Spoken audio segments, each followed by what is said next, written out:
Как вы знаете, наш район находится в отдаленности от крупных медицинских центров и является первичным медицинским звеном. Оказываемая медицинская помощь включает полнофункциональную хирургическую службу. Наша деятельность регулируется такими нормативными документами, как Федеральный закон от 2011 года об основах охраны здоровья граждан Российской Федерации и приказом Министерства здравоохранения Российской Федерации от 2012 года об оказании медицинской помощи взрослому населению. Хирургическая служба включает следующие звенья. Первое звено – это амбулаторно-поликлиническое звено. Сюда входит кабинет хирургии, перевязочная, кабинет эндоскопии, где выполняется ФГБС и фиброколоноскопия, кабинеты УЗИ. Второе – это стационарное звено. Это хирургическое отделение, экстренное и плановое операционное и отделение реанимации. Показатели амбулаторной хирургии обращение за 2020 год было 8843. И при этом оперировано в условиях поликлиники 328 больных. В состав хирургической службы входит у нас 5 врачей-хирургов, 2 врача-эндоскописта, хирургическое отделение на 27 коек, из них 8 коек предназначены для пневмонной хирургии и 2 офтальмологические койки.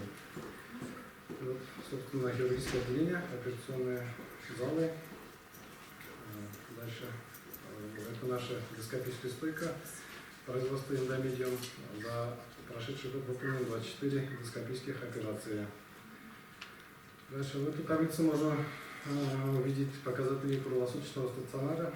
За 2020 год в хирургическом отделении пролечились 1155 пациентов, из них 559 прооперированы, умершие после операции 2 и всего умерших 11 больных.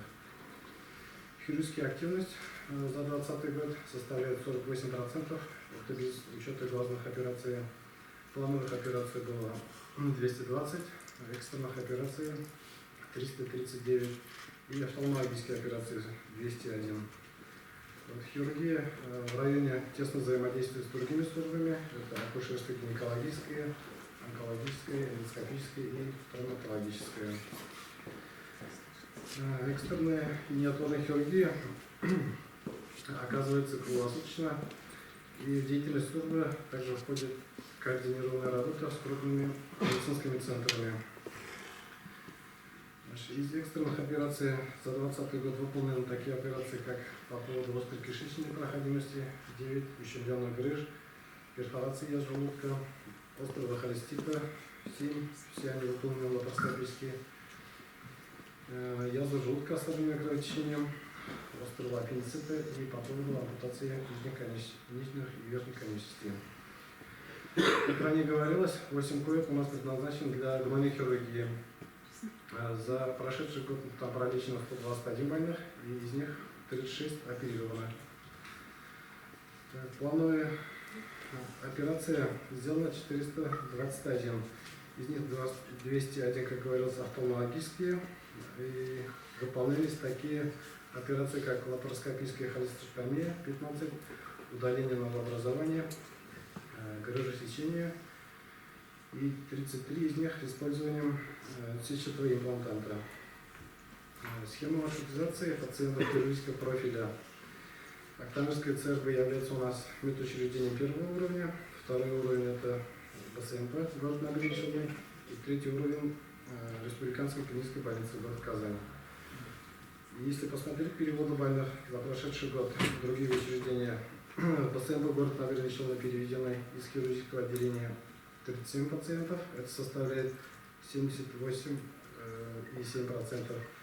РКБ город Казань 8 пациентов, 17%. И Республиканский онкологический диспансер город Казань 2 пациентов. По линии санавиации вызовов специалистов было 1. Совместно выполнена операция по поводу послеоперационного осложнения у пациента.